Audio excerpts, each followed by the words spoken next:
Hello chess friends, welcome back to our YouTube channel. Here is an awesome chess composition by Fritz Giegold. It's white to play and checkmate black in 4 moves. And this is a typical Fritz problem. It will have all the elements of a Fritz problem. You know, the imagination, the creativity. It's going to be fun. So it's white to play, mate in 4. If you want, you should just pause the video. You should definitely pause it. This is something you'd like to spend time with and try to solve it. It will definitely give you a lot of pleasure to find the solution of such a brilliant composition.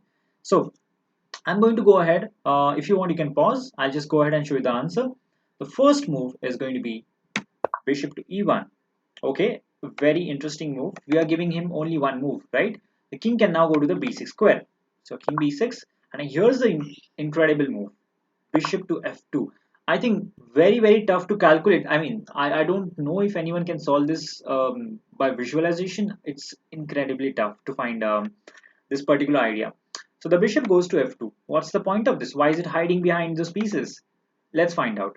Let's assume the king. Now king has multiple squares. He can go to c6, a5, and a7. So there are three squares. Let's go all of them one by one. So let's start with the move king a7. Here's the move what you're going to play. Knight to c4. Okay, now this leaves black with only one single option. The king does not have a single square. All of the squares are taken away, which means he has to capture the knight. And there goes the idea. There comes the idea of bishop f2. You play the move d5. It's a check. It's a discovered check and it made because all the squares are covered. That's a phenomenal checkmate. And what an idea. Bishop e1, bishop f2. Okay, let's go back. There must be a save, right? So king a7 definitely does not work. What happens if he goes to king c6? We use the same trick. The king does not have too many squares, and now we play the move knight to c4, giving him only one single option because the king has nowhere to go. All the squares are taken away. Pardon me for that. Yeah, all the squares are taken away. The king has nowhere. He must capture a knight, which results into the beautiful checkmate with pawn to d5. Wow, what a phenomenal checkmate. And what an awesome idea. Bishop e1, bishop f2. No one can even think of it. If anyone did find this, that's definitely something applaudable. It's very tough to find this. All right, let's go back.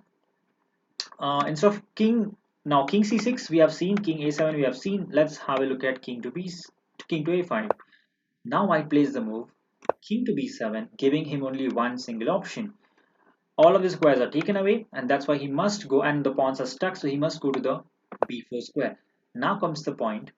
We play the move bishop to e1, and a very unique checkmating pattern occurs. What a awesome type of mating pattern. Look at this, the pawn covering this, bishop attacks, knight covers this square, this knight covers. Wow, what a phenomenal checkmating pattern. I've not seen this pattern before. I don't think I'll see it again. It's such a unique one. So hope you enjoyed this checkmate in 4. And I do have a small announcement. I have looked at so many Fritz problems and Sam Lloyd problems, and the reason I wanted to look at this is because people are so these are gems. These are gems of chess. These are so beautiful chess problems.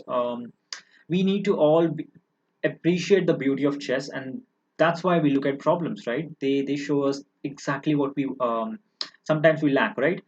So that was the point of showing you these problems, and I was mostly concerned about creating mate like showcasing mating two problems.